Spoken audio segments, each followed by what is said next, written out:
The library of Ashcombe Manor glowed like a reliquary, walls of Moroccan leather spines, gold leaf glinting beneath a chandelier of Venetian crystal. At 11:17 p.m., the silence shattered. Sir Reginald Ashcombe clutched his throat, brandy snifter tumbling in slow liquid arcs. His eyes, bulging accusatory, fixed on the shadowed stacks as froth pinked his lips. Footsteps echoed on mahogany, then vanished. By the time the housemaid screamed, the master of the house was a corpse in a cage of books. And somewhere, a page turned. Chapter 1. The Body in the Sanctum. The rain had begun at dusk, a thin, persistent drizzle that turned the gravel drive of Ashcombe Manor into a slick of polished jet. By the time the London train disgorged its solitary passenger onto the little platform at Ashcombe St. Mary, the sky had collapsed into a bruised violet, and the wind carried the smell of wet yew and distant wood smoke. Hercule Poirot stepped down with the precision of a man who disliked disorder in any form, his patent leather shoes gleaming despite the puddles, his gray suede gloves immaculate. A porter touched his cap. "Taxi for the manor, sir?" "Non, merci. I am expected." The porter hesitated, rain dripping from the brim of his cap. "Begging your pardon, sir, but there's been trouble up at the house, police and all." Poirot's mustache gave the faintest twitch. "Précisément. That is why I am here." He set off along the lane, his cane tapping a measured rhythm against the stones. The village lay hushed, curtains drawn tight against the storm, though he felt the weight of eyes behind lace. Ashcombe Manor rose ahead of him on its slight eminence, a Jacobean pile of mullioned windows and twisted chimneys, its facade lit by intermittent flashes of lightning. Even at this distance he could see the constellation of lanterns clustered beneath the portico, and the darker shapes of constables moving like beetles. Inspector Japp was waiting beneath the shelter of the porch, his bowler hat clutched in one hand, his mustache bristling with the particular indignation he reserved for murders that interrupted his supper. He spotted Poirot and strode forward, boots crunching. "About time, Poirot. Thought you'd never get here." "Mon cher Japp, the trains of your country are not renowned for their punctuality, and in this weather—" Poirot gestured delicately at the downpour. "But tell me, the telegram was most succinct. Sir Reginald Ashcombe dead. Poison suspected. The library locked from within. You require the little gray cells, n'est-ce pas?" Japp gave a grunt that might have been agreement. "Come inside before you drown that precious mustache of yours." They passed beneath a stone arch carved with the Ashcombe arms, 3 golden lions on azure, and into the entrance hall. The air was thick with the scent of beeswax and old money. A grandfather clock ticked solemnly in the corner, its pendulum swinging like a hanged man. A housemaid hovered near the foot of the stairs, apron pressed to her mouth, eyes wide with the particular terror of the lower classes when death visits the upper. "Through here?" Japp said, leading the way along a corridor paneled in dark oak. Portraits of long-dead Ashcombes glared down, bewigged magistrates, bewitched dowagers, a colonel in the uniform of the Peninsula War with one eye suspiciously askew. Their footsteps echoed. Somewhere a door slammed and the maid gave a little squeak. The library door stood ajar, spilling a wedge of golden light onto the turkey runner. 2 constables flanked it, helmets tucked beneath their arms. Japp pushed the door wider and stood aside. "After you, Poirot." Poirot entered, and for a moment the sheer opulence silenced even his busy thoughts. The room was a cathedral of books. Walls rose 20 feet to a plaster ceiling painted with scenes from Ovid, Diana surprised at her bath, Actaeon already sprouting antlers. Every inch of wall space was shelved in mahogany and gilt, the spines bound in Morocco vellum, crushed levant, tooled with gold that caught the chandelier's electric glow and flung it back in 1,000 shards. A spiral staircase of wrought iron twisted up to a gallery that circled the room like a widow's walk.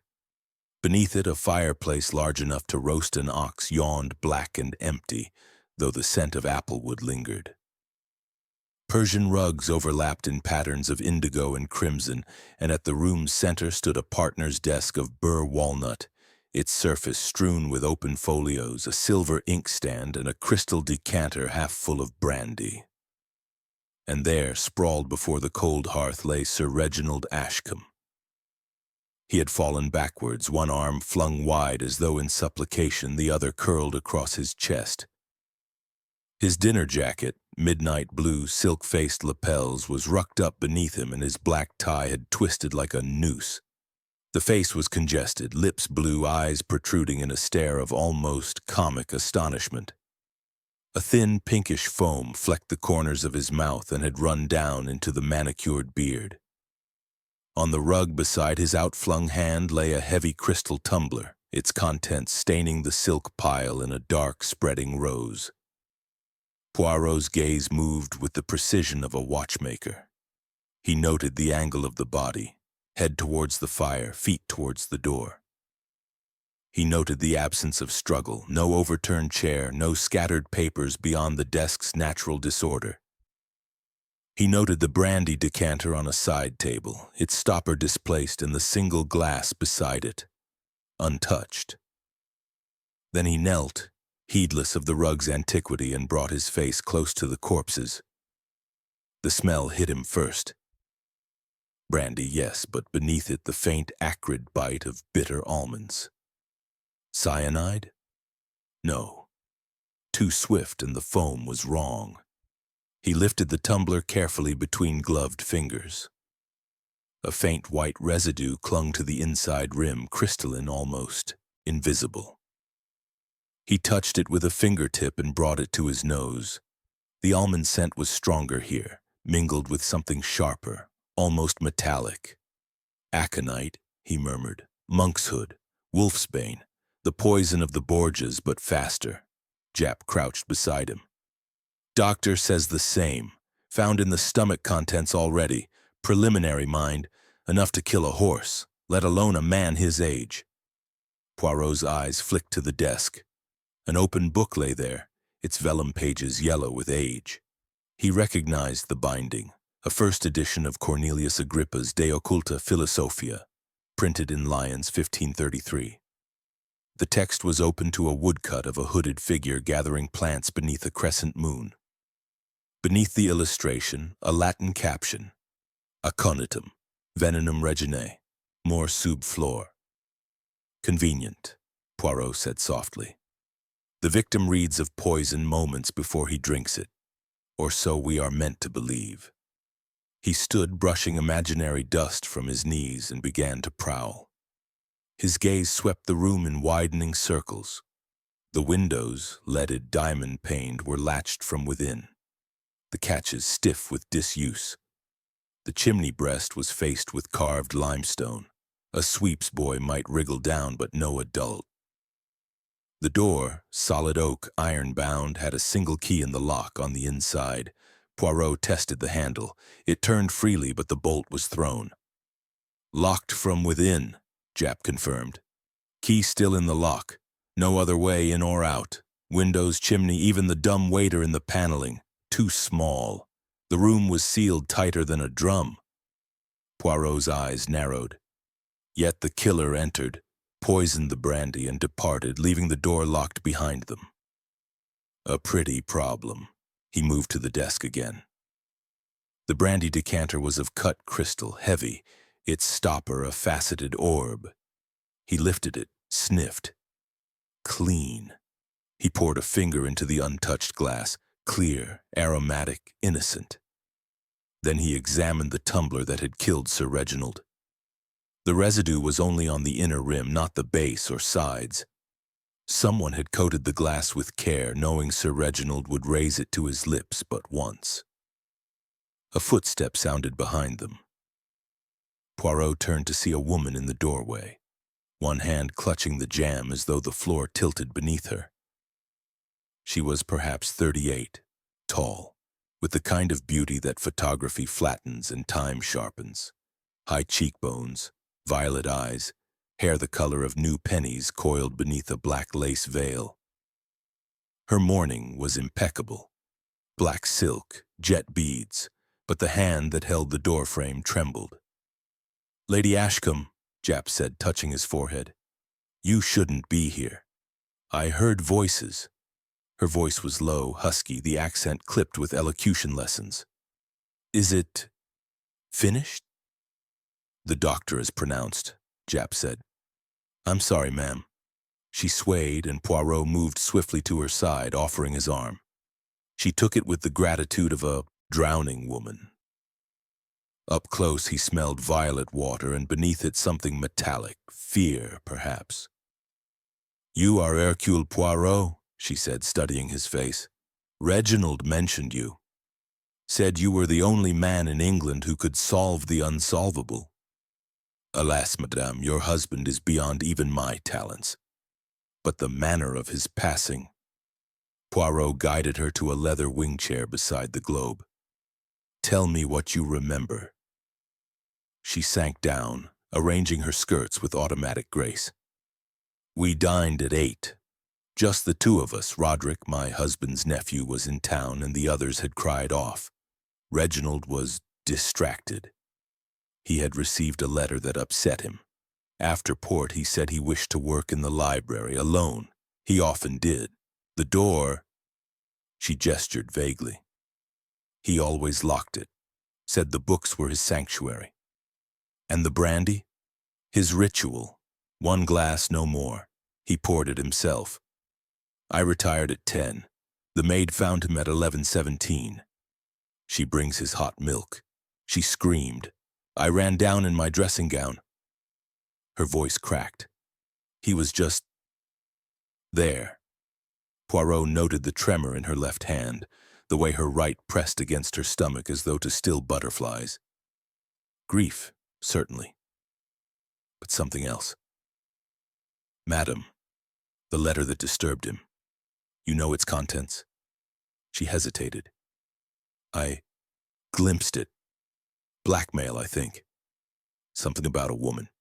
Reginald burned it in the drawing-room fire." Japp made a note. Poirot's eyes strayed to the hearth. Cold ashes, but perhaps not searched thoroughly. A movement at the gallery level caught his attention. A figure stood in the shadows above the theology shelves. A woman in a charcoal dress, white apron crisp, gray hair coiled beneath a cap. She met Poirot's gaze for a moment, then vanished down the spiral stair with the silence of long practice. "The housekeeper?" Poirot asked. "Mrs. Danvers," Lady Ashcombe supplied. "She has been with the family since before I married Reginald, 20 years at least." Japp flipped open his notebook. "She says she locked up at 10:30, saw nothing amiss. Lights still on in the library, but that wasn't unusual." Poirot returned to the body. He lifted Sir Reginald's right hand. The fingers were stained with ink, fresh, and beneath the nails, something fibrous, green. He scraped it carefully into an envelope. Then he noticed the chatelaine at the dead man's waist, silver, Victorian, hung with keys, scissors, a tiny vinaigrette. One key was missing from its hook. "The library key," Japp said. "We found it in the lock." Poirot's gaze traveled upward. The gallery rail was polished mahogany, but at one point the dust lay thicker, as though something had been leaned there recently. He climbed the spiral stair, Japp puffing behind. On the theology shelf, a gap showed where a book had been removed, recently, for the dust was smudged. The titles nearby were esoteric: Malleus Maleficarum, The Discovery of Witchcraft, a slender volume bound in black shagreen titled Beneficium. Poirot pulled this last one forward. Inside, a pressed flower, purple, hood-shaped. Monk's hood. He descended, the book tucked beneath his arm. At the desk, he opened it beside the Agrippa. The pressed flower matched the woodcut exactly. "Someone wishes us to believe Sir Reginald researched his own death," he said. But the hand that placed this flower was not his. Observe, the ink on his fingers is indigo. This book is pristine. Jap scratched his head. So the killer staged it? Or someone else did to mislead? Poirot's eyes gleamed. But let us consider the locked room. The key on the inside, the bolt thrown. Yet the poison was in the glass, not the decanter. Someone entered after Sir Reginald poured his drink, or... He paused, head tilted like a bird. Or the glass was prepared earlier and Sir Reginald locked himself in with his own death. He moved to the windows. Rain still lashed the panes, but between two mullions a faint scratch marred the lead. He traced it with a gloved finger. Filed recently. And look, he pointed to the latch. A single strand of black wool caught in the mechanism. Jap peered. From a glove? Or a scarf? Someone opened this window from outside, then closed it again. But the latch is stiff. See how the wool is torn. They were hurried. But the constables checked. They checked after the body was found. The killer had hours. Poirot returned to the desk. Beneath the blotter, half hidden by a stack of correspondence, lay a brass key. Smaller than the one in the door, its wards filed smooth in places. He held it to the light. A duplicate, he said softly. And recently made. Observe the bright metal where the file bit deep. Jap whistled. So someone had access to the original long enough to copy it. Or possessed it already? Poirot's gaze swept the room again, lingering on the shadows beneath the gallery. Tell me, Jap, who benefits from Sir Reginald's death? Jap consulted his notes. Wife gets the bulk, but there's talk of a new will. Nephew Captain Hale was cut out last year over gambling debts. Secretary Miss Crane was in line for a bequest. Dr. Vane, well, he's the family physician, but there's whispers about backstairs work. Poirot nodded. And the staff? Housekeeper Danvers runs the place like a battleship. Been here forever. Loyal, they say. Loyalty, Poirot murmured, is a blade that cuts both ways. He knelt once more beside the body. Sir Reginald's waistcoat pocket had ridden up in the fall, revealing a corner of paper. Poirot eased it out. A single sheet torn from a ledger covered in neat columns of figures. At the bottom, a total circled in red, $47,000. And beneath it, a scrawled note, payment due Michaelmas or exposure. Blackmail confirmed, Jap said. But from whom? Poirot turned the paper over. On the reverse, a faint impression. Someone had written on the sheet above, pressing hard. He held it to the lamp. Words emerged. Cannot forgive Mary. He folded the paper carefully into his pocketbook. A constable appeared in the doorway. Beg pardon, sir. The maid says there's something you should see. In the wastepaper basket. Jap strode over and fished out a crumpled sheet. He smoothed it on the desk. A suicide note, in Sir Reginald's looping hand. Forgive me. The books know my sins. I can no longer bear the weight. The ink was fresh. The paper identical to the ledger sheet. Poirot sniffed it delicately. Written within the hour.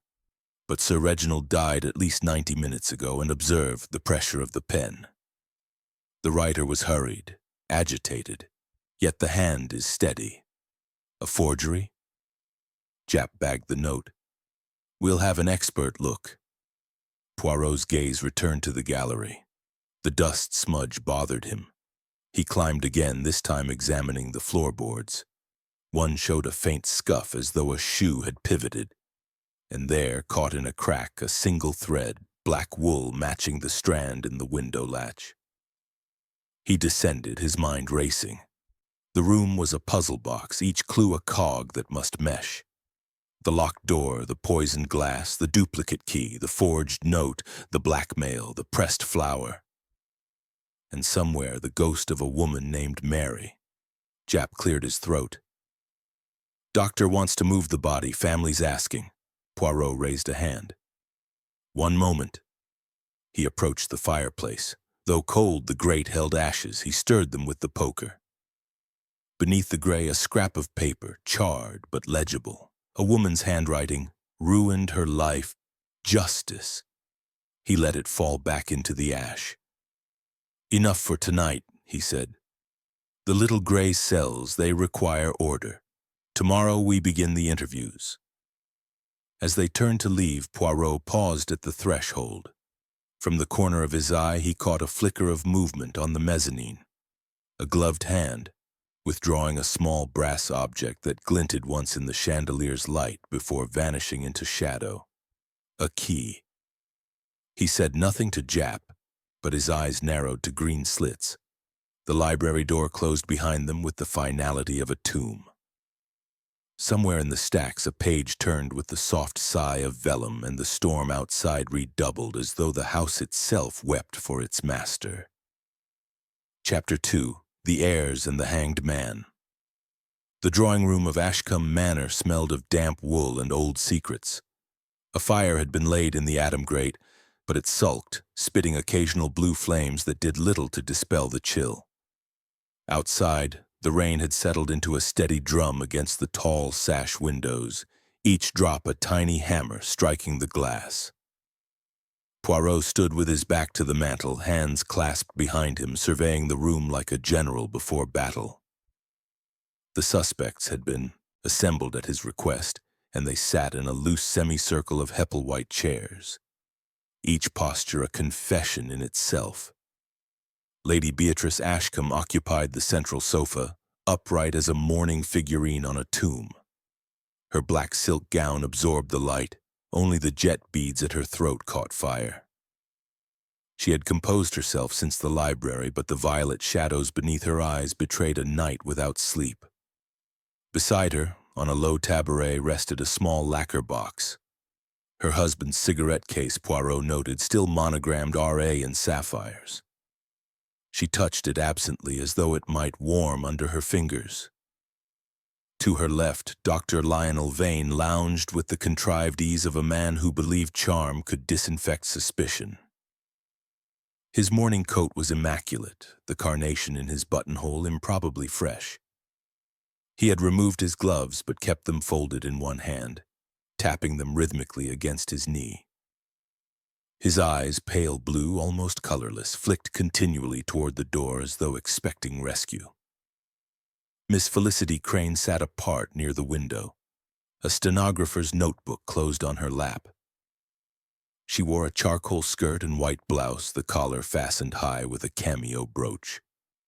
Her hair, the color of weak tea, was pinned severely, but a single curl had escaped to tremble against her cheek each time she breathed.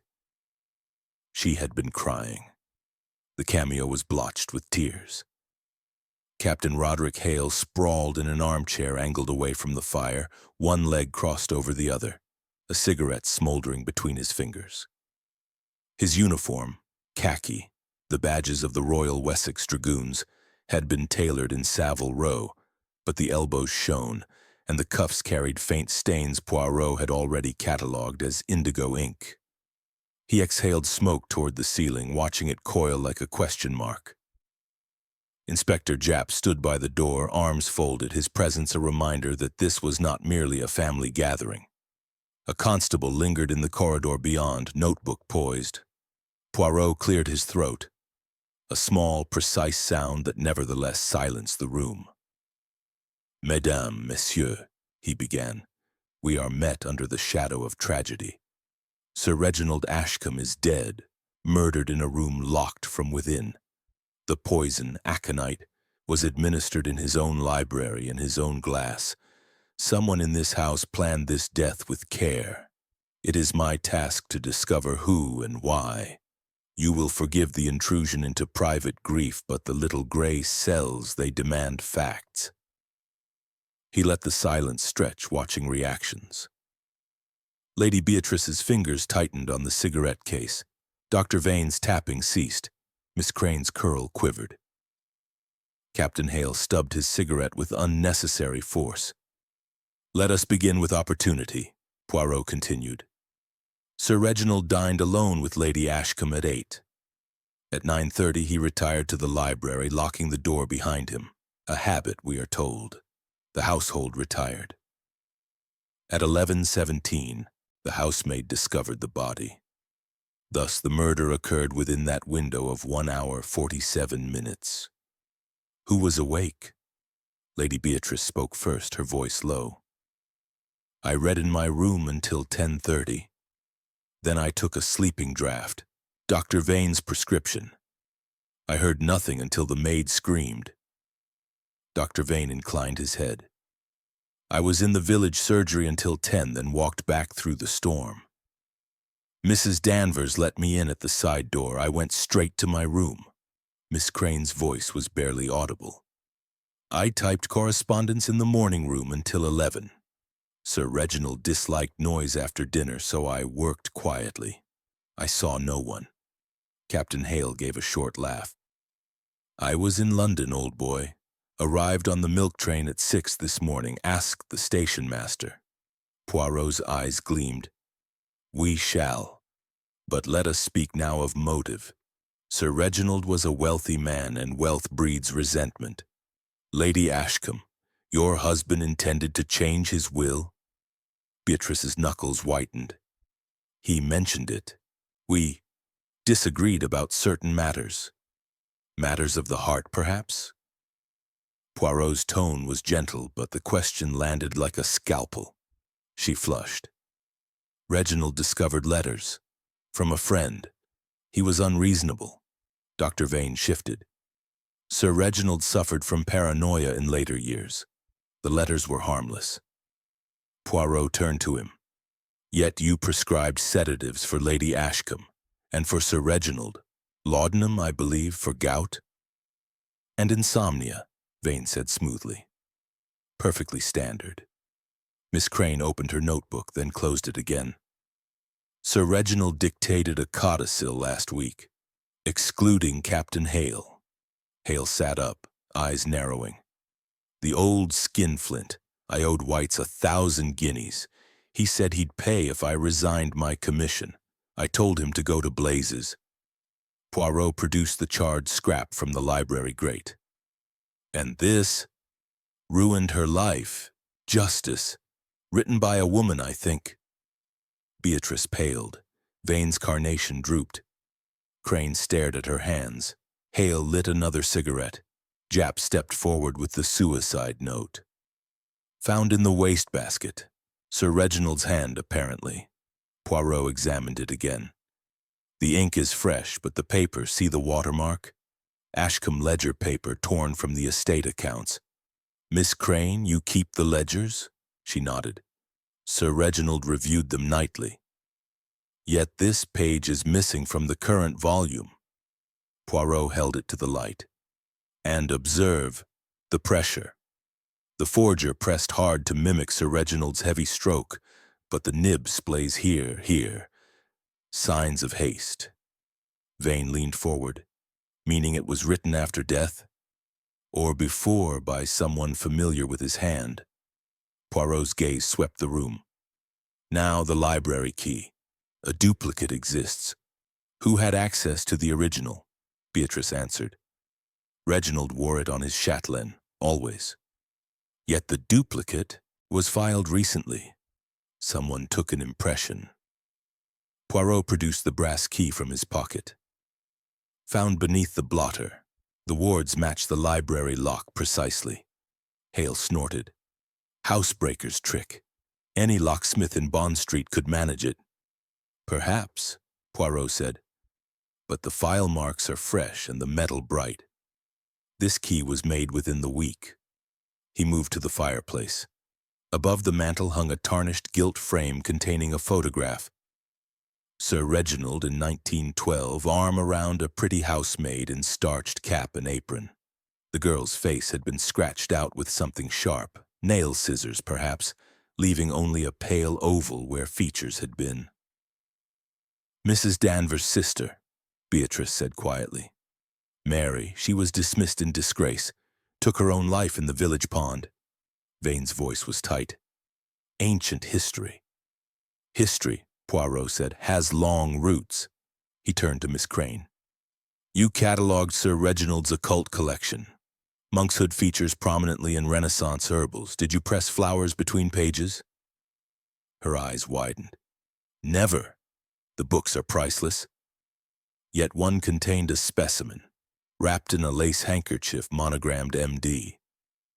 Crane's hand flew to her throat. That could be anyone's. Poirot's smile was wintry.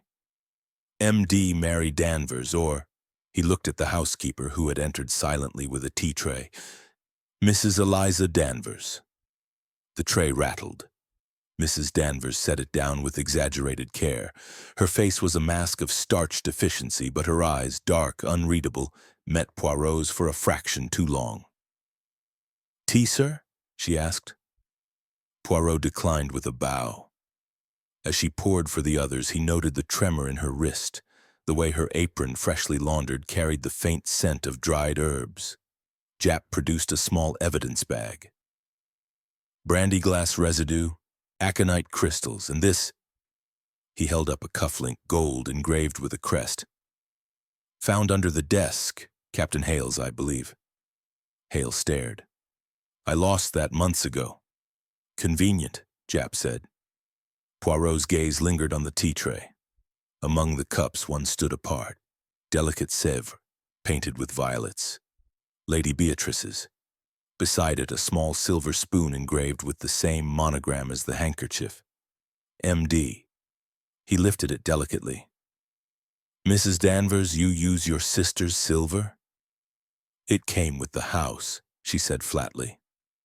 The fire popped, sending up a shower of sparks. In that instant, Poirot saw it, a flicker of triumph in the housekeeper's eyes, swiftly veiled. He replaced the spoon. We shall speak again, madame. As the tray was removed, Poirot caught a glimpse of the kitchen corridor beyond. On a hook hung a black wool scarf, torn at the fringe, one thread missing. He turned back to the room. For now, mes amis, reflect. The noose tightens. Somewhere in this house a hanged man swings, not in body but in spirit, and the rope is woven from truth. Outside, thunder rolled across the downs like artillery. In the hearth, the fire settled into sullen embers, and the portrait of the scratched-out maid seemed to watch them all with empty, accusing eyes. From the mezzanine above the library, unseen, unheard, a gloved hand closed the occult folio, slid it back into place, and withdrew into shadow. The brass duplicate key glinted once, then vanished into a pocket lined with monkshood petals. Chapter 3. The Locked Room Conundrum. The library of Ashcombe Manor exhaled secrets. At 9 o'clock, with the storm's last echoes fading across the downs, Hercule Poirot stood on the threshold, his silhouette sharp against the oak door frame. The constable outside saluted, assuring him the seal had not been broken since dawn. Yet the air inside carried a charge, like the moment before lightning. Poirot's green eyes swept the room, noting every detail. The mahogany shelves heavy with gilded tomes, the chandelier's prisms scattering sunlight, the Persian rug still stained where Sir Reginald Ashcombe had fallen. Inspector Japp trailed him, stifling a yawn. Nothing's touched, Poirot. My men have been vigilant. Poirot's humph was non-committal. He closed the door, the click resounding in the high vaulted space. The library gleamed. Leather spines, vellum folios, a burr walnut desk strewn with papers. The body was gone, carted to the ice house, but its ghost lingered in the rug's darkened oval and the tagged brandy glass now bagged in brown paper on the desk. He began with the door. 3 inches of oak, iron-bound, fitted with a Chubb lock, patent 1921. The key remained inside, its bow worn smooth, its wards scratched with fresh file marks. Poirot produced a magnifying lens, crouching. A copy was made. Careful work, not rushed. Japp nodded. The duplicate, brass filed smooth, found under the blotter. Poirot tested the bolt. It slid home with a heavy thud. The killer entered after Sir Reginald locked himself in, poisoned the glass, and left, bolt thrown, key inside. Impossible unless... He moved to the windows. Leaded, diamond-paned, they were latched tight. He opened one. It groaned, stiff with age. Below, the gravel path showed no ladder marks, no disturbed yew. He closed it, examining the latch. The black wool thread from last night was gone, swept away, but the scratch in the lead remained. A tool's slip, bright as a new coin. Opened from outside, Poirot said, then closed. The latch is high. A pole, perhaps. He turned to the fireplace, its satyr andirons grinning. His torch probed the flue, soot thick as velvet but a clean patch near the damper. Something had passed through. He reached in, retrieving a mother-of-pearl button, military cut.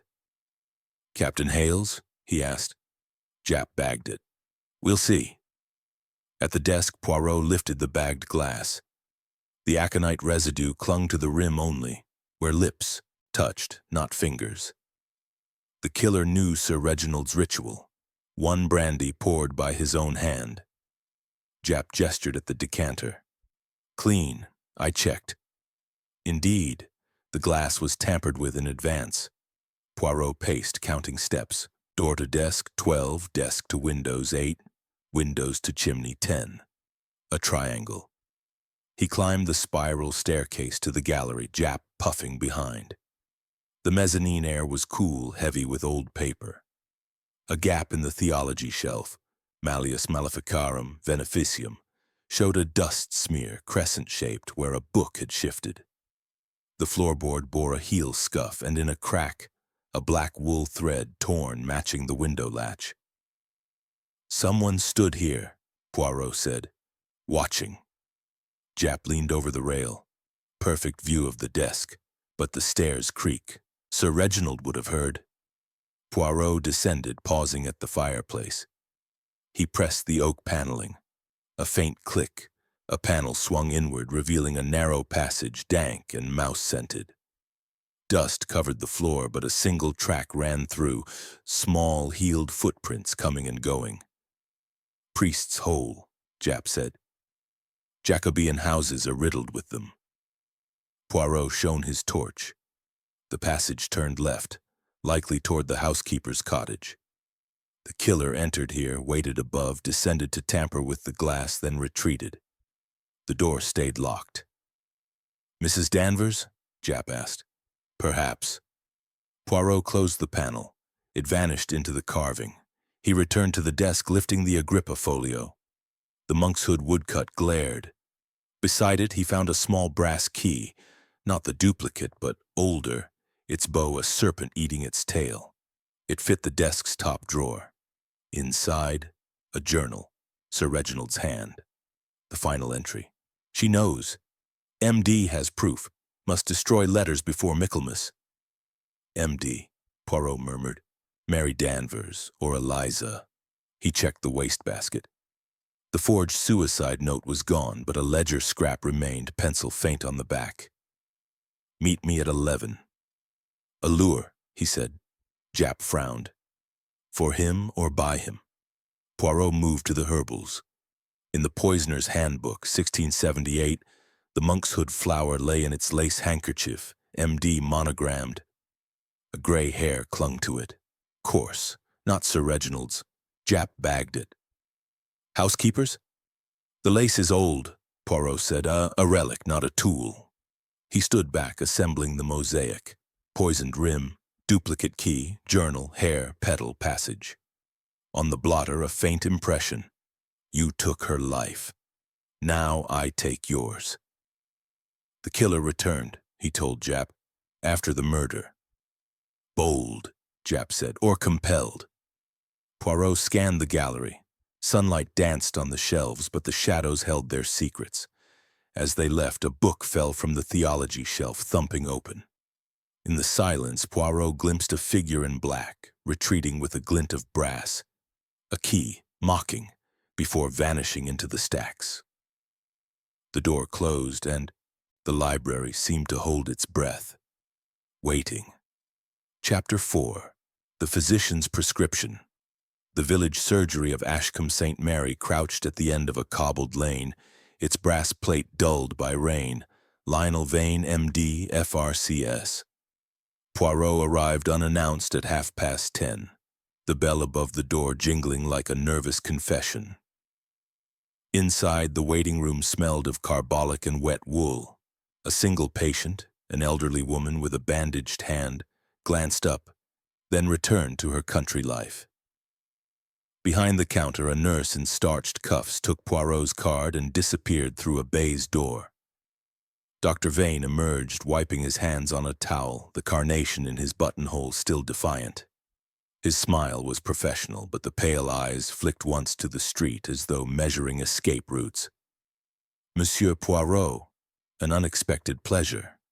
The inquest, I presume. Poirot inclined his head. A few trifles only. You will indulge me? Vane ushered him into the consulting room. White walls, steel cabinets, a glass case of instruments that glinted like teeth. On the desk, a mortar and pestle held a residue of crushed leaves, green, pungent. Monkshood. Vane followed his gaze. Digitalis, he said smoothly.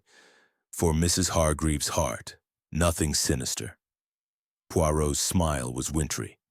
Yet aconite is also a leaf, no? And you ordered wolfsbane roots last Michaelmas. He produced a ledger page, photostated from the chemist's records, bearing Vane's signature. For research, you wrote. Vane's composure slipped a fraction. I cultivate rare plants. Sir Reginald shared the interest. Shared? Poirot echoed. He confided in you then about nightmares. Laudanum prescriptions, yours, I believe. He laid a pharmacy label on the desk. Tinct, Opie, 60 minims, Nocte. Standard for insomnia, Vane repeated, but his fingers drummed the blotter. Poirot opened a cabinet. Neat rows of brown bottles, morphine, belladonna, strychnine. One shelf held a locked box, glass, labeled Aconitum napellus ext. The key was missing. Curious, Poirot murmured. You keep poison under lock, yet the key is absent. Vane flushed. Misplaced. I'll have another cut. Poirot turned to a framed photograph on the wall. Vane in academic robes, Oxford, 1919. Beside it, a smaller picture, Vane and Sir Reginald at a hunt ball, arms around each other's shoulders. On the reverse, in faded ink, to L with gratitude, R. Gratitude for what, Doctor? Vane's jaw tightened. He funded my research after the war. Shell shock studies. Or something less academic. Poirot's voice was silk. Harley Street whispers of procedures performed in back rooms, abortions perhaps. Sir Reginald was a magistrate. Blackmail is a powerful sedative. Vane's hand shot to the bell, then withdrew. You have no proof. Proof is a patient mistress. Poirot produced the monkshood flower in its lace, handkerchief. Found in the library, the hair upon it, gray, coarse. Yours, perhaps? Vane stared. I've never seen it. Poirot tucked the evidence away. Sir Reginald's journal mentions MD and proof. You treated Lady Ashcombe also. Sedatives for nerves. She feared exposure of an affair. With you? Vane laughed, a brittle sound. Beatrice is a friend, nothing more. Yet you visited the manor last night. Mrs. Danvers admitted you at the side door, 10 o'clock, soaked from the storm. I'd been at a confinement in the village. The storm delayed me. Poirot's eyes narrowed. You carry a black wool scarf? Vane hesitated. In my coat. Why? A thread was found in the library window latch, another in the gallery. Poirot leaned closer. You stood above, watching Sir Reginald drink poison you prepared. Then you descended the servants' stairs. Your button was in the chimney. Vane paled. Absurd. I was in my room by 10:30. Alone? Poirot's smile was gentle. No witness, and the priest's hole leads from the library to the east wing. Your bedroom window overlooks the yew hedge. A man could climb down, enter, leave the same way. Vane's hand trembled as he reached for a cigarette. You're building castles in the air. Castles with foundations. Poirot produced the small serpent key from the desk drawer. This opened Sir Reginald's journal. The last entry. Your initials, Doctor. LV. He feared you. Vane lit the cigarette with shaking fingers. He was paranoid. The war broke him. Or guilt. Poirot moved to the window. Outside, the church clock struck 11. You prescribed death, not laudanum. The aconite in your locked box, half gone. The chemist's records show 2 ounces missing since September. Vane crushed the cigarette. I'll have my solicitor. We'll confirm the order. Poirot turned. But let us test a theory. He lifted the mortar. The crushed leaves were indeed digitalis, but beneath a faint purple stain. Monkshood residue, careless. Vane lunged for the door. Poirot was faster, his cane blocking the handle. Non, docteur, the game is up. Jap burst in with 2 constables, summoned by the nurse's discreet telephone call. Vane sagged, the fight draining from him. I didn't kill him, he whispered. I supplied the aconite, yes, to silence him, but someone else used it. Poirot's eyes gleamed. Then who, doctor? Who had your key? Vane's gaze slid to the window where Mrs. Danvers' cottage roof was just visible beyond the yews. Ask the housekeeper, he said hoarsely. She hated him more than I ever could. As the constables led him away, Poirot lingered, lifting the locked poison box. The key was taped beneath the drawer, brass, newly cut. On it, a single gray hair. He pocketed it. Outside, the church bell tolled again, and in the surgery, the crushed monk's hood. Leaves seemed to whisper a name Poirot already suspected. Chapter 5. The Secret Daughter. The garage above which Miss Felicity Crane lodged was a cavern of petrol fumes and shadow. Poirot climbed the exterior stair at noon, the sun now high and merciless, turning the gravel to white fire. The door at the top stood ajar. Inside, a single room, bed, table, gas ring, smelled of ink and cheap violet water. Miss Crane sat on the narrow bed, knees drawn up, a locked tin trunk open before her like a confession. She did not rise. You've come for the truth, Monsieur Poirot. Truth is a shy creature, mademoiselle. It hides in trunks. He gestured to the contents. A birth certificate, yellowed but official. Felicity Mary Crane, born 12th of March, 1908. Father Reginald Ashcombe, mother Mary Danvers. Beside it, a packet of letters tied with faded ribbon, Sir Reginald's seal broken on each. Illegitimate, she said flatly. He paid mother to vanish. She died in a Bermondsey slum when I was 6. I traced him through the parish records. Her fingers traced the certificate. I wanted acknowledgement, not money. He laughed, called me a clerk's error. Poirot lifted a letter. My darling Beatrice. It began with endearments, but the hand was Sir Reginald's, dated 1929, before his marriage. You forged these? She nodded. To frighten him. I thought if he believed I had proof of bigamy, he'd claim me. Instead, he threatened the police. Poirot's gaze moved to the typewriter on the table. An Underwood, ribbon fresh. You typed the forged suicide note. Her eyes filled. Mrs. Danvers asked me to imitate his hand. She said it would muddy the waters, give the police someone else to chase. I didn't know. That it would point to murder? Poirot finished gently. He examined the ribbon, indigo matching the ink on Captain Hale's cuff. You stained the uniform too? She gave me the cufflink, said it belonged to the captain. I pressed the sleeve against the ink pad while he slept off the London train. I thought it was a prank.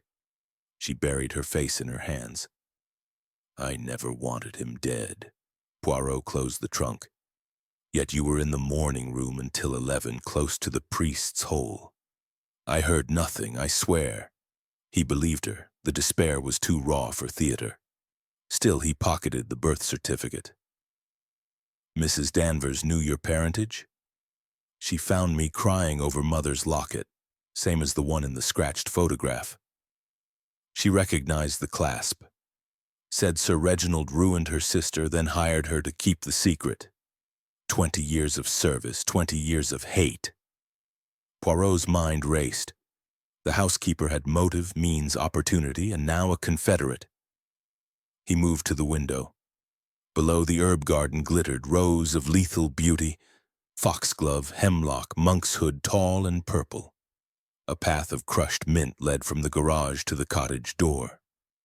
"Footprints," he murmured. "Small, healed. Yours?" She shook her head. "I never go there. Mrs. Danvers brings me meals." Poirot descended. The path was fresh, the mint bruised and fragrant. At the cottage, the door stood open. Inside, the air was thick with drying herbs. Bunches hung from the beams like gibbeted sinners. On the table, a mortar, pestle-crusted purple, and a jar labeled aconitum, 1 2 remaining. The original order had been 2 ounces. He opened the cupboard. A black wool scarf hung on a hook, one fringe torn. Beside it, a brass key, serpent bow, newly cut. It matched the poison box in Vane's surgery. Mrs. Danvers entered from the scullery, apron spotless, face a mask. "Snooping, monsieur?" "Observing," Poirot corrected. "You supplied Dr. Vane with aconite. He believed it was for blackmail. You used it for justice." Her eyes flicked to the jar. "Sir Reginald destroyed my sister. I waited." "You waited 20 years, then enlisted Miss Crane. The forged note, the planted cufflink, the monk's hood in the library book, your lace handkerchief, your hair." She smiled, thin and terrible. "Proof needs a trail." Poirot produced the serpent key.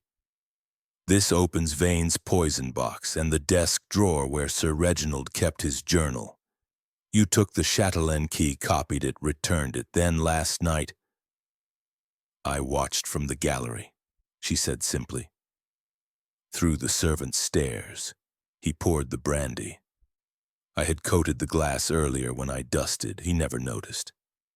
You locked the door behind you with the duplicate. Left the original inside perfect." Her voice was calm, almost proud. "The priest's hole brought me back to burn the real letters, but you found the passage." Poirot's cane tapped the floor. "You underestimated the little gray cells." Outside, Jap's whistle shrilled. Constables appeared. Mrs. Danvers did not resist as they cuffed her. At the door, she paused. "Tell Felicity her mother's locket is in the herb drawer. She deserves that much." Poirot watched them lead her away.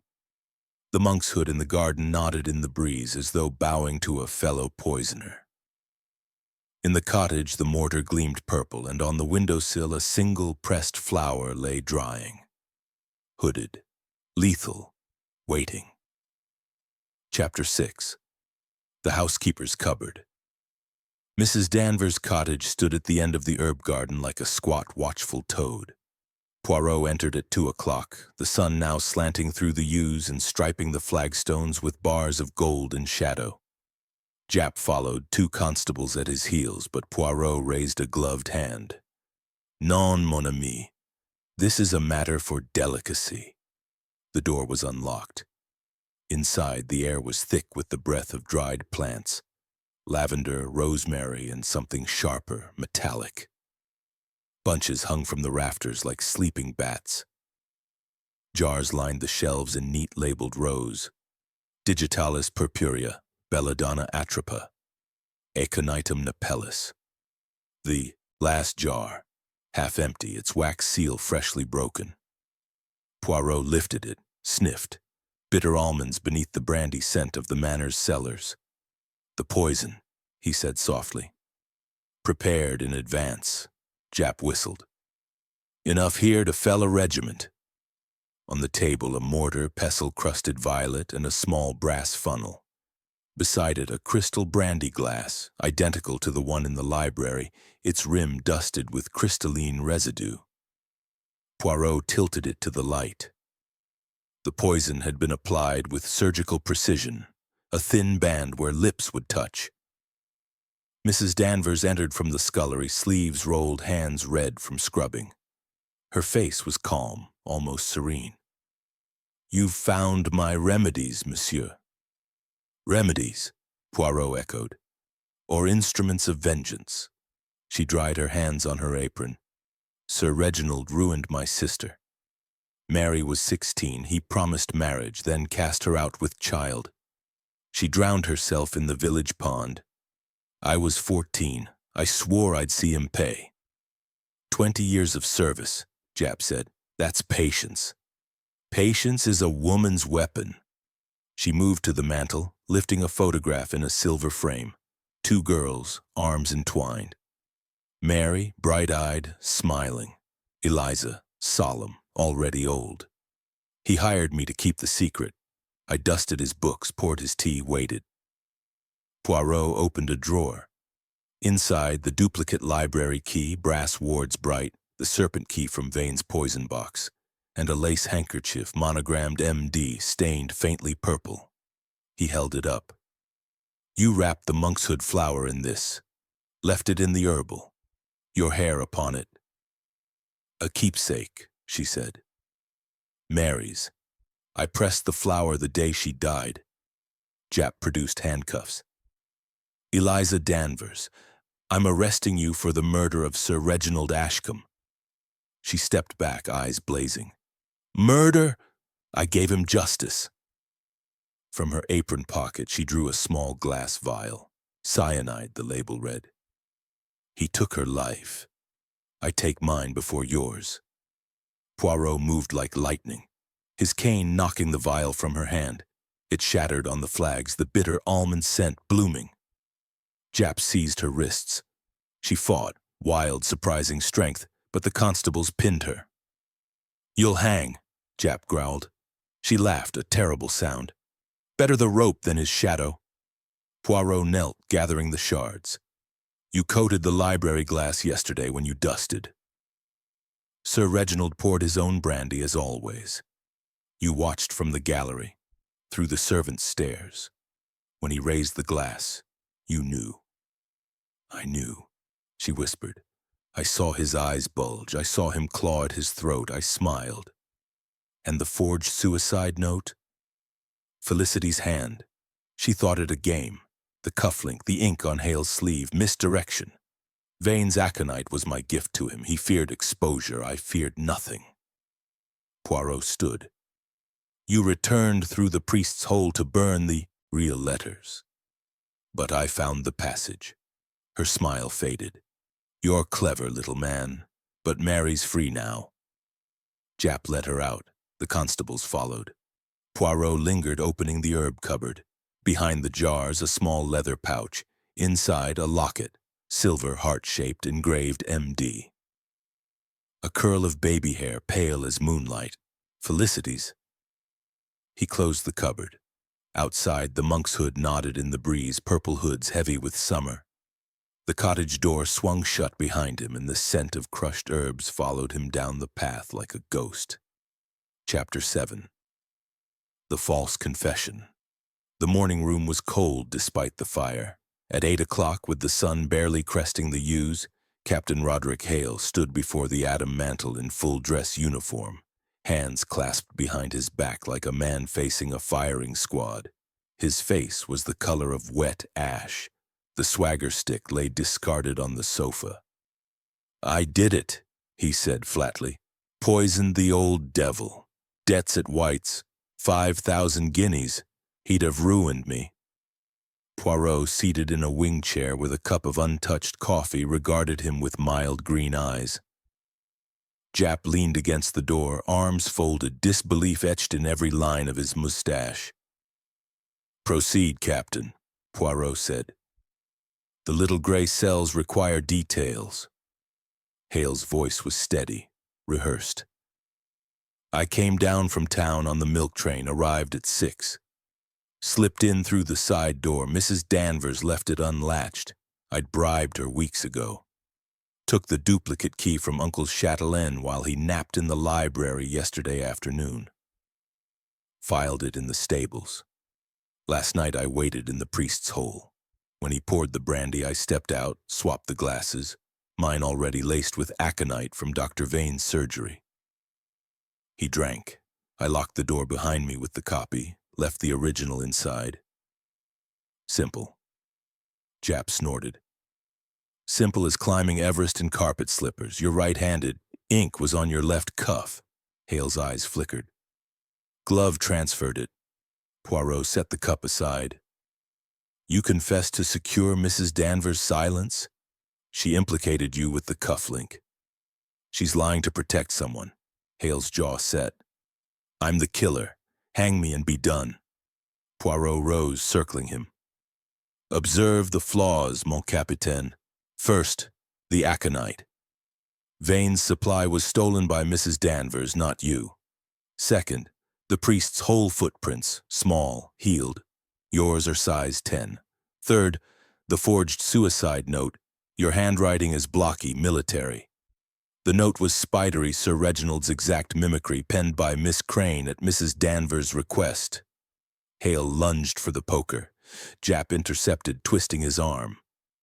The captain roared, knocking over a side table. A porcelain shepherdess shattered. From the hollow base of a bronze bust of Homer, toppled in the struggle, spilled a folded sheet. The missing library ledger page, tracking aconite quantities in Mrs. Danvers' neat copperplate. At the bottom, a final entry dated yesterday. To glass, rim only. M.D. Poirot lifted it delicately. Your confession collapses, Captain. Mrs. Danvers kept records like a quartermaster. This page proves she measured the dose herself. Hale sagged, the fight gone. She came to my room at dawn. Said if I didn't confess, she'd swear I raped Felicity Crane. The girl's with child. Claims it's mine from a drunken night in May. I've no memory of it. Jap's eyebrows shot up. Blackmail within blackmail. Poirot's gaze sharpened. Felicity is innocent of paternity, I think. Mrs. Danvers planted the tale to force your sacrifice. She needed a scapegoat while she fled. He moved to the window. The drive was empty, the cottage stripped bare, drawers yawning, herbs trampled. Only one item remained on the mantel. A note in Mrs. Danvers' hand, pinned beneath a sprig of dried monkshood. The books have judged. Tell Felicity her mother forgave her. Jap read it aloud. She's gone to ground. Or to glory, Poirot murmured. He turned to Hale. You are free of murder, Captain, but not of folly. Debts, drunkenness, false confession, these are crimes of character. Hale laughed bitterly. Better a live fool than a dead hero. Poirot signaled the constables. Detain him for wasting police time, and search the cottage again. Mrs. Danvers is cunning, but vanity is her weakness. She will leave a trail. As Hale was led away, Poirot lingered over the ledger page. The copperplate was flawless, each figure a tiny gallows. At the bottom, a postscript in fresher ink. For Mary. The circle closes. Outside, a police whistle shrilled. A constable ran up, breathless. Sir, footprints from the cottage to the old ice house, small boot, fresh, and blood on the door. Poirot's eyes gleamed. She has not fled. She returns to the scene, to the library, perhaps for one last act. Jap drew his revolver. We'll take the priest's hole. Poirot shook his head. No, she expects that. We use the front door and the little gray cells. The bust of Homer stared blankly from the floor, its hollow base gaping like a mouth that had spoken too much. Chapter 8. The Trap in the Stacks. Dusk bled through the library's high windows, turning the gilded spines to molten copper. At 7 o'clock, Poirot orchestrated the final tableau. A séance, announced to the household as a desperate bid to contact Sir Reginald's spirit. The great chandelier was dimmed to a single bulb. Candles guttered in silver sconces, throwing long shadows across the Persian rugs. The suspects sat in a circle around the partner's desk. Lady Beatrice veiled in black, Dr. Vane pale but composed, Miss Crane clutching her mother's locket, Captain Hale sullen under guard. Mrs. Danvers had not been found. The icehouse blood was a fox's, the footprints a blind. Poirot stood at the head, a black silk scarf draped, like a medium's veil. "We summon truth," he intoned, "not the dead." Jap in plain clothes hovered by the door. Constables waited in the corridor, whistles ready. Poirot began the charade. He passed his hands over a crystal ball, actually the brandy decanter, stoppered and polished. "Sir Reginald, speak. Who poisoned your glass?" The room held its breath. Wind rattled the leaded panes. A book slid from the gallery shelf with a soft thud. Miss Crane gasped. "Spirit moves!" Poirot cried. He had rigged fishing line to the theology section. The fallen volume was Beneficium, open to the monkshood page. Lady Beatrice's pearls clicked. "This is blasphemy." "Patience, madame." Poirot's voice dropped to a whisper. "The poisoner returns tonight, for the ledger page that condemns her." He had baited the trap. The missing page, now annotated in Mrs. Danvers' copperplate, lay conspicuously on the blotter beside the duplicate key. A faint scent of crushed mint drifted from the priest's hole, Poirot's own addition to mask the human. Minutes crawled, then from the gallery a creak. A shadow detached itself from the theology shelves, black cloak, white apron crisp. Mrs. Danvers' face chalk pale, eyes burning with fanatic light. "You cannot stop justice," she hissed. She descended the spiral stair, monkshood sprig pinned to her breast like a dark orchid. In her right hand, the serpent key. In her left, a small derringer, pearl-handled. "Stand back," she commanded. The circle froze. Poirot stepped forward, cane raised. "Madame, the game is finished. The ledger proves you measured the dose. The hair on the handkerchief is yours. The footprints are mine," she laughed, wild. 20 years I polished his boots, starched his shirts, watched him sip brandy while Mary rotted in the pond. One rim of crystals, one sip, and the books judged him. She lunged for the blotter. Jap moved, but Poirot was faster. His cane hooked her ankle. She sprawmed, derringer skittering across the rug. Constables poured in. Mrs. Danvers fought like a cornered cat. "He ruined her, ruined us both." Vane rose, voice trembling. "Eliza, I gave you the aconite to silence him, not—" "Silence!" she spat. "You wanted your reputation. I wanted his soul." Poirot knelt, retrieving the derringer. "You returned for the ledger, to burn it perhaps and vanish. But vanity, madam. You could not resist the séance, the final audience." She sagged in the constable's grip. "Mary forgave me. In the icehouse, I saw her face in the water." Miss Crane sobbed, locket clenched. "Aunt Eliza." "Never aunt," Mrs. Danvers corrected gently. "Guardian. I kept you close to watch him suffer through you." Lady Beatrice fainted into Hale's arms. Vane stared at the monkshood sprig as though it might bite. Poirot addressed the room. "The circle closes. Mrs. Danvers coated the glass yesterday while dusting. She watched from the gallery as Sir Reginald drank. The locked door, the forged note, the planted cufflink, all to buy time. Captain Hale's confession was her last shield." He turned to the housekeeper. "You swallowed cyanide in the cottage, forced to vomit it by my cane. Tonight you meant to finish the act with the derringer. Martyrdom, oui?" She met his gaze, unblinking. Better death than his shadow. Jap cuffed her. "Eliza Danvers, you're for the assizes." As she was led away, she paused at the threshold. "Tell the jury Mary's story. Let the books remember." The library door closed. Candles flickered, then steadied. On the blotter, the ledger page curled in the heat, copperplate bleeding into ash. Poirot extinguished it with a fingertip. "Order is restored," he said softly. "But the poison lingers." Above in the gallery, the fallen beneficium lay open. A single purple petal drifted down, landing on the exact spot where Sir Reginald had died. Chapter 9. The Order of the Little Grey Cells. The library was restored to daylight, yet the air still tasted of candle smoke and monkshood. At 10 the next morning, Poirot assembled the survivors in the exact circle of the failed séance.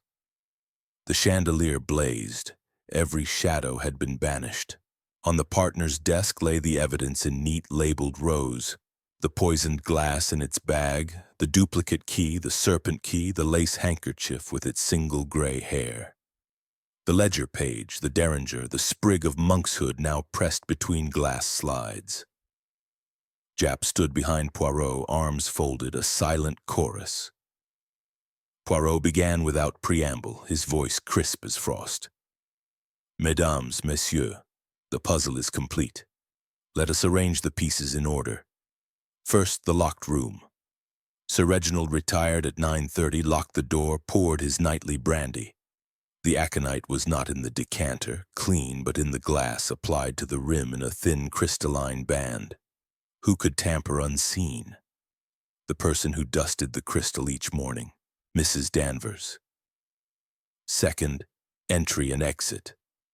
The priest's hole from her cottage, the servant's stairs to the gallery, the duplicate key filed from an impression taken weeks earlier while Sir Reginald napped. She entered after the household retired, watched from above, saw him raise the glass, saw him die. She locked the door behind her with the copy, leaving the original inside. Perfect illusion. Third, misdirection, the forged suicide note.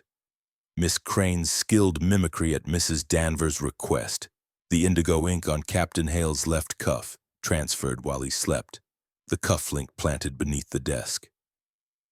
The monkshood flower in the herbal wrapped in Mary Danvers' lace handkerchief, a gray hair adhered with library paste, all to scatter suspicion. Fourth motive, 20 years of service, 20 years of hatred. Sir Reginald seduced Mary Danvers in 1907, promised marriage, abandoned her pregnant. She drowned herself. Eliza, 14, swore vengeance. She entered his service to wait. Patience, mes amis, is the deadliest poison. He lifted the ledger page. Mrs. Danvers kept meticulous records. Here the aconite measured 2 ounces from Dr. Vane's surgery, September. Yesterday to glass, rim only MD. Her initials, her sister's monogram, her signature. Dr. Vane stirred. "I supplied the drug to silence blackmail over procedures. I never intended murder." Poirot's gaze was steel. "Intent is irrelevant, complicity is not. You will face charges." Lady Beatrice, veil lifted, spoke for the first time. "And my letters?" "Forged by Miss Crane to force recognition. Mrs. Danvers used the scandal to tighten the noose. She burned the real correspondence in the cottage grate. Charred scraps remain." Miss Crane clutched the locket. "She said it would protect me." "Protection," Poirot said gently, "or bait. She kept you close to torment Sir Reginald through his unclaimed daughter." Captain Hale lit a cigarette with shaking fingers. "My confession? A noble folly.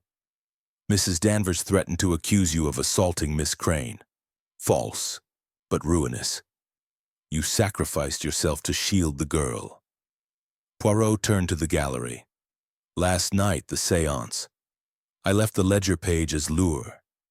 Mrs. Danvers could not resist returning to destroy the final proof. She came armed, prepared for martyrdom. The derringer was her exit, the monkshood sprig her badge." He lifted the pressed flower slide. Microscopic examination. Fibers from her apron matched the trace on the brandy glass. Science, mes amis, does not forgive. Japp stepped forward with the cuffs. "Anything to add, Mrs. Danvers?" She stood between constables, apron discarded, hair unbound. For the first time, she looked small. Only this: Mary's ghost is avenged. The books remember. Poirot inclined his head. The books remember everything, madame. But justice is not vengeance. He signaled. The constables let her out. Lady Beatrice fainted cleanly into a chair.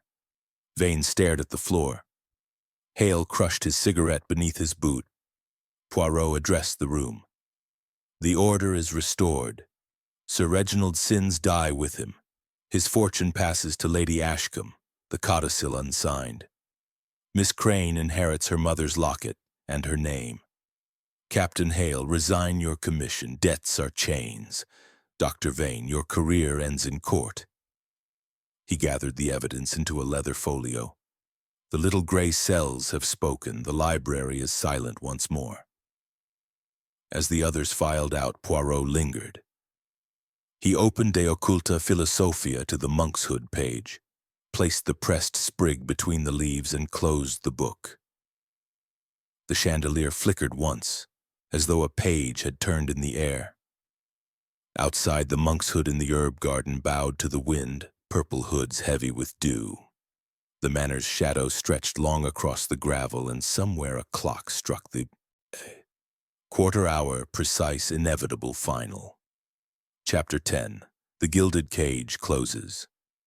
The trial came swiftly, as English justice prefers when the evidence is ironclad and the accused unrepentant. On a raw November morning in the Old Bailey, Mrs. Eliza Danvers stood in the dock, black dress, severe hair pinned beneath a plain bonnet. The public gallery was packed, sensation-seekers, villagers, reporters from Fleet Street, who had dubbed her the poisoned housekeeper.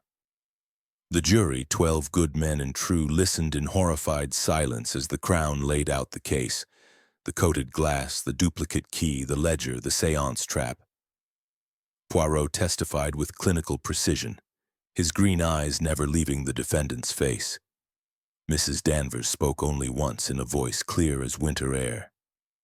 "He stole my sister's life. I balance the scales. Hang me if you must. Mary is free."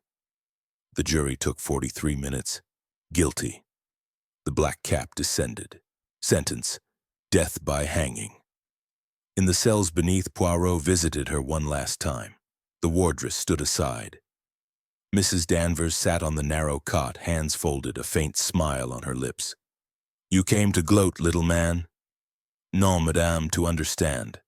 Poirot placed a small parcel on the table, the silver locket cleaned and polished. "For Felicity." She touched it reverently. "Tell her Mary loved her. Tell her I loved her enough to wait 20 years. Poirot inclined his head. "You mistake vengeance for love.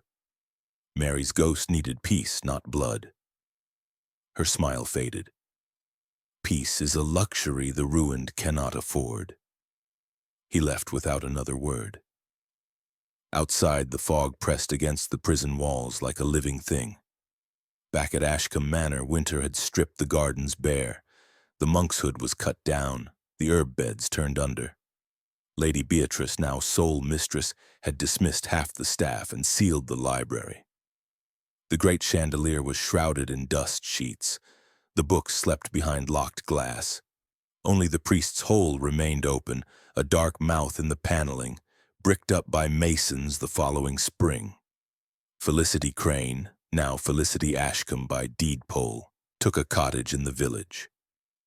She kept bees and typed manuscripts for London publishers. The locket never left her neck. On quiet evenings, she walked to the pond where her mother had died, leaving white camellias on the water.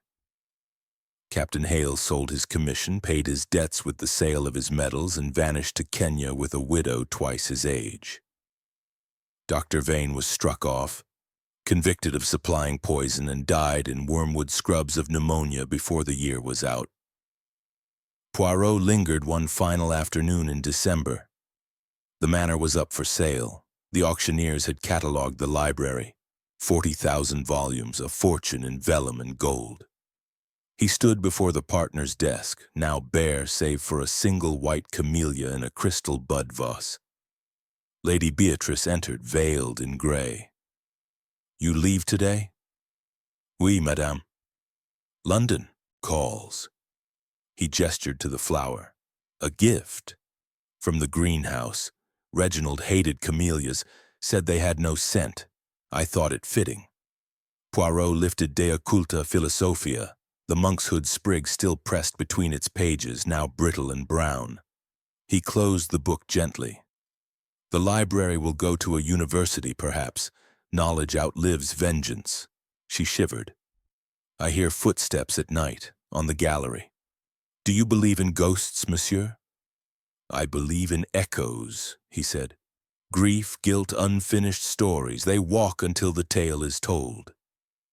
He placed the book in her hands. "Keep this. Let it remind you that every poison has its antidote, truth." Outside, the Rolls waited, Hastings at the wheel. Poirot paused on the portico, looking back at the manor's blind windows. Somewhere inside, a page turned, though no hand touched it. He raised his cane in salute. "Adieu, Ashcombe. Your secrets are buried, but the books remember." The car crunched down the gravel. In the rearview mirror, the house shrank, gilded cage no longer, merely stone and silence. Poirot adjusted his muffler against the wind. "On to the next mystery, old friend," Hastings said cheerfully. Poirot smiled, eyes distant. "Always, mon ami. The little gray cells never rest." Behind them, the camellia on the desk dropped a single petal, white against the dark wood, and the library door, locked these many months, swung open an inch as though someone had just stepped through.